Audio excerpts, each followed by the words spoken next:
एक मूवी है गाइड, क्योंकि बहुत सारे लोगों ने देखी होगी। तो उसमें वो फ्लैशबैक में चलती है, देवानंद साहब जब जेल से रिहा होते हैं, जिनका नाम राजू होता है उस फिल्म में। तो एक गाना चल रहा होता है, यहाँ कौन है तेरा मुसाफिर जाएगा कहाँ। उनका कोई नहीं रहता इस दुनिया में, उन्हें कहीं जाना होता है पर समझ में नहीं आता जाए कहाँ। तो एक गांव में पहुंचते हैं, वहाँ एक मंदिर रहता है, कुछ साधु संत वहाँ रहते हैं, तो वो भी वहीं बैठ जाते हैं। रात रहती है, ठंड लगती है, बारिश हो रही होती है, तो एक साधु अपनी चादर उड़ा के उनको चला जाता है, वो गेरुआ चादर। सुबह कुछ लोग आते हैं मंदिर में दर्शन करने, देखते हैं कि एक और आदमी लेके बैठा हुआ है गेरुआ चादर। तो लोग साधु संतों को कुछ देते हैं, सीधा चावल, वो उनको भी देते हैं। गांव के लोगों द्वारा दिए हुए दान, अनाज, इन सब से अपना जीवन यापन शुरू कर देता है। तो गांव के लोगों की छोटी मोटी मदद करता रहता है, उन्हें सलाह देता रहता है, जिससे उनकी ज़िंदगी की रोज़मर्रा की प्रॉब्लम सॉल्व होती रहती हैं। तो जो पहले के साधु संत रहते हैं, वो क्या करते हैं, उससे बात करते हैं, उन्हें धीरे धीरे पता चलता है कि अरे इसे संस्कृत नहीं आती, इसे श्लोक नहीं आता।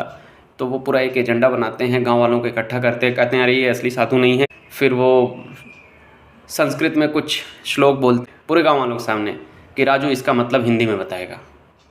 अब राजू देख रहा होता है, उसे कुछ समझ में नहीं आता है।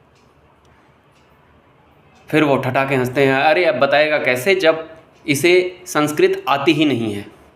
फिर अचानक से राजू पलटता है और इंग्लिश में लाभ लाभ लाभ लाभ शुरू कर देता है बोलना। फिर पूरे गांव वाले, पूरे साधु संत मुंह देखने लगते हैं।